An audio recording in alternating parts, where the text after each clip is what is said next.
Think about the last time someone brought up Drew Brees in a real conversation. He has a Hall of Fame career, arguably one of the greatest quarterbacks ever. Not as a footnote, not as a comparison, not as the answer to a trivia question about who used to hold the passing yards record before Tom Brady took it. A real conversation where someone sat across from you and said, "This man was one of the most unstoppable quarterbacks this sport has ever seen." Take a moment, because I think it's been a while. The NFL moves faster than any league on the planet. Every week, something new demands your attention. A trade, a record, a 23-year-old doing something that makes you feel like you've never watched football before. The sport doesn't let you breathe. It doesn't let you look back. And because of that, it forgets people. Not brutally, not deliberately, it just moves on. And when the league moves on, the media moves on.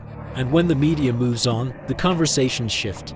And slowly, a player who gave 20 years of their life to this game gets reduced to a reference. Yeah, I remember him. It happened to Reggie White, to Barry Sanders, to Calvin Johnson, to Ed Reed. It's happening right now to someone who threw for more passing yards than any quarterback who ever lived. And we need to talk about it.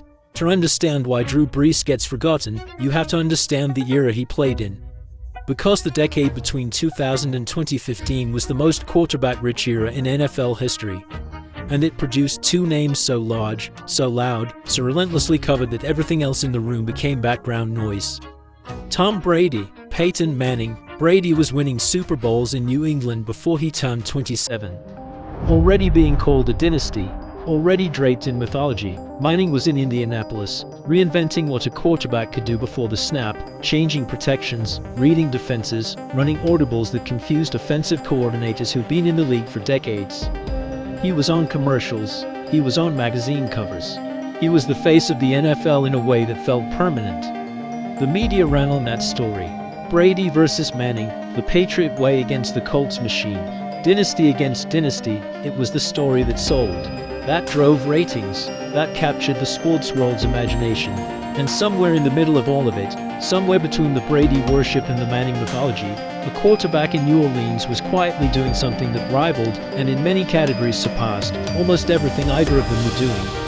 But he was in New Orleans, not New England, not Indianapolis, New Orleans. And in the NFL, market size matters. Attention follows market size. Storylines follow attention. Drew Brees didn't fit the story the league wanted to tell, so he got left out of it, and the quiet forgetting began before he even finished playing. Austin, Texas, 1996. Drew Brees is a senior at Westlake High School. He's going undefeated, 16 games, no losses, a Texas 5A state championship in the highest level of high school football in the state. He throws for 3,500 yards. He's named the Texas 5A Player of the Year, and he receives exactly 2 scholarship offers. 2, not from Alabama, not from Florida, not from any program scouts were writing about. Kentucky and Purdue, because Drew Brees, at 6 feet tall, was considered too short to play quarterback at the college level. His arm strength was a concern. He didn't have the prototype build. He didn't look the part. He chose Purdue, and what happened next was the first preview of a career that would spend 20 years defying everyone who had decided, based on appearance alone, that he wasn't what they were looking for. He dominated. By his sophomore year he was starting. By his senior year he was leading the Boilermakers to victories over number 1 ranked Ohio State and Michigan, wins Purdue hadn't seen in decades. Maxwell Award winner, 2-time Heisman finalist, he left holding every significant Big Ten passing record. 11,792 passing yards, 90 touchdowns, numbers that didn't lie, numbers that said, clearly, loudly, whoever this kid is, whatever he looks like, you should have been paying attention. The NFL draft didn't get the message. In 2001, with Michael Vick going first overall and the conversation centered entirely on physical gifts and prototype builds, Drew Brees sat there and watched 31 picks go by. Finally, the San Diego Chargers took him. With the first selection in the second round, number 32 overall, the San Diego Chargers have selected quarterback from Purdue, Drew Brees. Not because they were confident he was the answer, because they thought he might be worth developing. That distinction matters. They almost missed him at 16. They almost missed him at 21. They almost missed one of the greatest quarterbacks who ever played this game. Because he was 6 feet tall and didn't throw the way they imagined a star was supposed to throw. And you know what he did with that? He made them regret it. Every single time. San Diego didn't fully believe in him. That was the reality from day one. He starts slowly. He learns. He studies more film than anyone thought was necessary. He stays later than anyone expected. The pattern of obsessive preparation that would define his entire career begins here, in a city that wasn't fully committed to him, with a franchise that was already hedging. In 2004, he finally breaks through. The Chargers go 12-4, first division title since 1994. He wins Comeback Player of the Year. Looks like the story might work out. Then 2005, December 31st, the last game of the season against the Denver Broncos. Brees fumbles. He lunges to recover it. Safety John Lynch hits him. And then, while he's still on the ground, tackle Gerard Warren hits him again. His right throwing shoulder, wrenched from its socket. A 360-degree labrum tear. Partial rotator cuff damage. 12 anchors to surgically reconstruct it.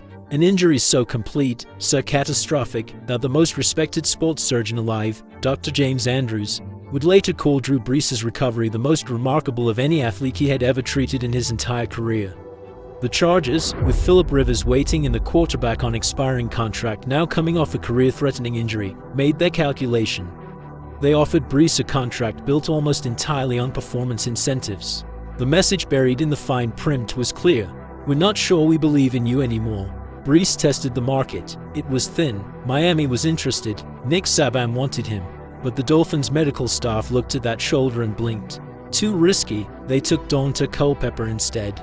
Saban later said that decision ultimately contributed to his own departure from Miami.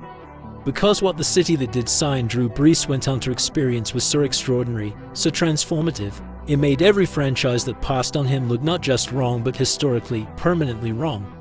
That city was New Orleans. Before we talk about what Drew Brees did for New Orleans, you have to understand what New Orleans was going through. August 2005. Hurricane Katrina, 85% of the city underwater. 1,800 people dead, 1 million displaced. The Superdome, the building that would later host some of the most electric nights in his career, became a shelter for survival, not celebration. The Saints finished 2005 3-13. They played 0 home games in New Orleans. Ownership was openly debating relocation. The franchise was on the edge of leaving a city that was on the edge of surviving. This is what New Orleans was in the spring of 2006. A city still underwater, a franchise nearly gone, a fan base holding its breath. And into all of that, Sean Peyton, a first-time head coach burning with ambition, looked at an injured quarterback who had just been abandoned by one franchise and turned down by another, and said yes. The Saints offered Drew Brees $60 million. $8 million guaranteed, real commitment, real faith. Brittany Brees would say later that when they flew into New Orleans and looked down at the debris still covering the city, she felt something she didn't expect. She felt cold, like this was where they were supposed to be. Drew Brees signed with the New Orleans Saints on March 14, 2006. And the story that changes everything begins. September 25, 2006. Saints vs. Falcons. Monday Night Football. The first real home game back in the Superdome since Katrina. 70,000 people who had watched their city drown, now back inside. Sold out, screaming. U2 and Green Day perform before kickoff. The city vibrates. The Superdome, which had been a symbol of suffering, becomes a symbol of something else entirely. And Drew Brees walks out onto that field. The Saints win 23-3. They finished 10-6 that season. 4,418 yards. 26 touchdowns. Pro Bowl, Walter Payton Man of the Year. And Brees and Brittany, they bought her house in uptown New Orleans. Not in the suburbs, in the neighborhood, where they could be seen at the grocery store, the coffee shop, the school. They became New Orleanians, and New Orleans made in their own. What Drew Brees was as a quarterback, this is where you have to slow down and actually look. Because what separated him from everyone in an era filled with elite quarterbacks wasn't arm strength or athletic gifts. It was something quieter, something harder to put in a highlight reel. It was precision. He threw the football to places where the football was supposed to go. Not where the defender was. Not where the receiver had been a half second ago. He threw to the spot, the precise geometric point in space where the route design and the timing and the coverage leverage all intersected for exactly 1/4 of a second, and he put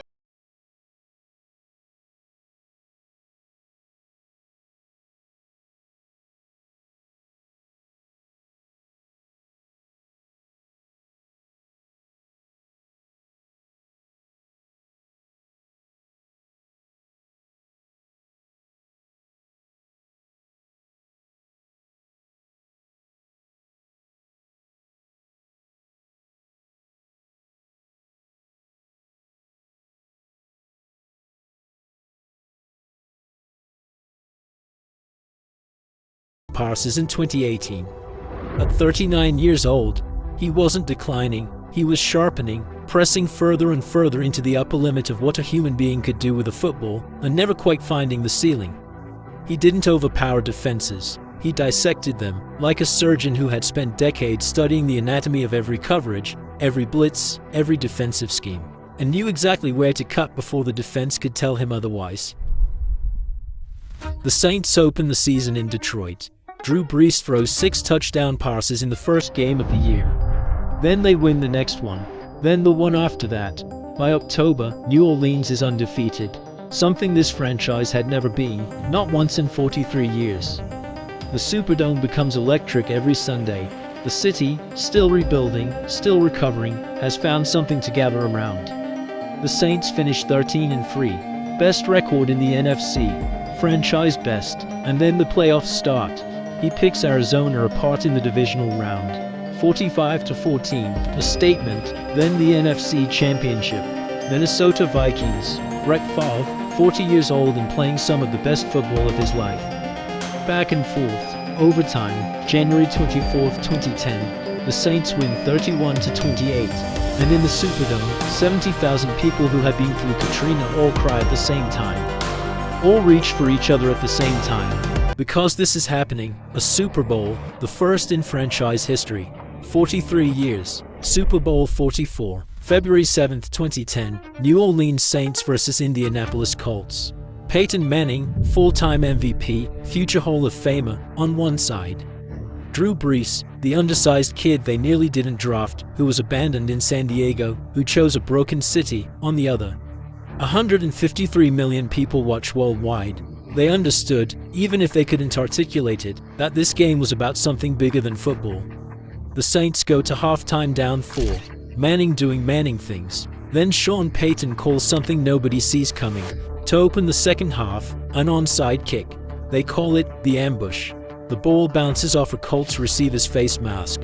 New Orleans recovers. The momentum swings so completely you can feel it watching the tape 15 years later. Brees goes to work, 5 consecutive completions, 51 yards, a screen pass to Pierre Thomas, 16 yards into the end zone. New Orleans leads for the first time. What follows is Drew Brees in complete command, threading passes through coverage, dissecting a defense that knows what's coming and can't stop it. He hits Jeremy Shockey for a 2-yard touchdown. A 2-point conversion follows, 24-17. Then Tracy Porter intercepts Manning and returns it 74 yards. It's over. Saints win 31-17. Brees completes 32 of 39 passes, 2 touchdowns. He is named Super Bowl MVP. He walks to the middle of the field, picks up his infant son Balin, born in New Orleans, the first of 4 Brees children who would grow up in that city, holds him against his chest with one arm, stands in the confetti, and cries. Real tears, not for the cameras, because this man, who was almost not drafted, who was abandoned in San Diego, who chose a broken city when a safer choice was available, had just done it. For the city, for the franchise, for every person who lost something in Katrina and held on anyway. 4 years ago, he said that night, voice breaking, whoever thought this would be happening when 85% of the city was underwater?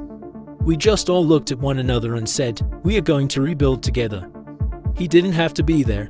He chose to be there, and he won. After the Super Bowl, you would have expected the conversation to shift permanently. To treat Drew Brees like what he was. It didn't, because Brady was still winning. Manning was still dominant. The narratives the NFL ran on didn't stop just because Brees had a ring. They repositioned slightly and kept going. He won the MVP vote for 2009. No, Peyton Manning won it, despite Brees leading the only 13-3 team in the NFC, despite his offense outscoring Manning's in total points, despite leading a franchise to its first championship in 43 years.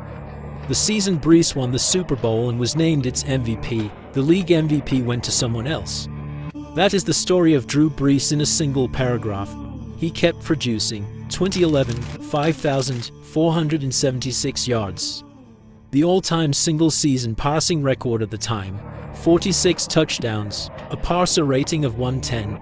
The conversation was about Bounty Gate, about Manning's neck surgery, about Aaron Rodgers emerging, about Russell Wilson and the Seahawks. Brees just kept throwing. 4,000 yards, 4,000 yards, 4,000 yards, year after year, the most consistent quarterback in football, playing in the smallest market that mattered, in the least covered franchise of the era. And in 2018, he became the NFL's all-time leader in career passing yards. 70,940 yards, surpassing Peyton Manning on a Monday Night Football game in New Orleans. The confetti fell. He kneeled on the field, looked up, mouthed something quiet, gratitude, probably, and by Tuesday morning, the sports world had moved on. That's what Drew Brees gets. Even at the pinnacle, even breaking the most prestigious record at his position, the world watched and moved on. By Tuesday, 2018 NFC Championship. Saints at home, 13-3, 90 seconds from the Super Bowl. A Rams defensive back launches into Saints receiver Tommy Lee Lewis, helmet to helmet, on an incomplete pass before the ball even arrives. The most obvious pass interference call of the season, maybe the decade. The flag never comes. The Saints don't get the first down. The Rams score. Overtime. The Rams win. Drew Brees never goes back to the Super Bowl. The NFL changed the rules the following offseason to allow pass interference to be reviewed by replay. It was called the Brees Rule by most people covering the league. He never got the benefit of the rule that was changed because of him. Then came Patrick Mahomes, 2018, and the NFL changed, not slowly, instantly. 50 touchdowns in his first full season. The arm talent, the improvisation, the throws from angles the human wrist shouldn't produce. The future arrived ahead of schedule, and the era of Brees, of that methodical, unprecedented, historic precision, started to feel like the past even before he retired. He played his final season with broken ribs and a punctured lung. Went 9-3 as the starter, then announced his retirement in March 2021, a message on Instagram, a video of his 4 kids telling the world their dad was finally going to spend more time with them. And the chapter closed. In 2023, more than 2 years into retirement, Drew Brees revealed something. His right arm no longer works. The shoulder that was destroyed in 2005, reconstructed with 12 anchors, rehabilitated in a way that Dr. James Andrews called the most remarkable recovery he had ever witnessed. It never truly healed. Not in the way that 2 decades of constant professional rehabilitation had masked. "I don't throw with my right arm anymore," he said.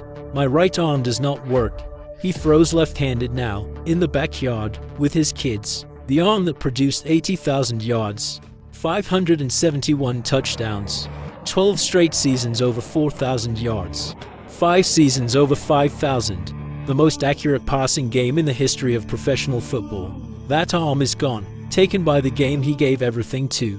He was inducted into the Pro Football Hall of Fame in 2026. First ballot, no debate, because when you step back far enough to see the full picture, the answer was always obvious. The question was never whether he belongs in Canton. The question is whether he belongs in the conversation. The real one, the one at the barbershop, the sports bar, the podcast, the group chat. The one that decides how a player is remembered not in record books but in the living, breathing memory of the people who watched him play. That's the conversation Drew Brees keeps getting edged out of.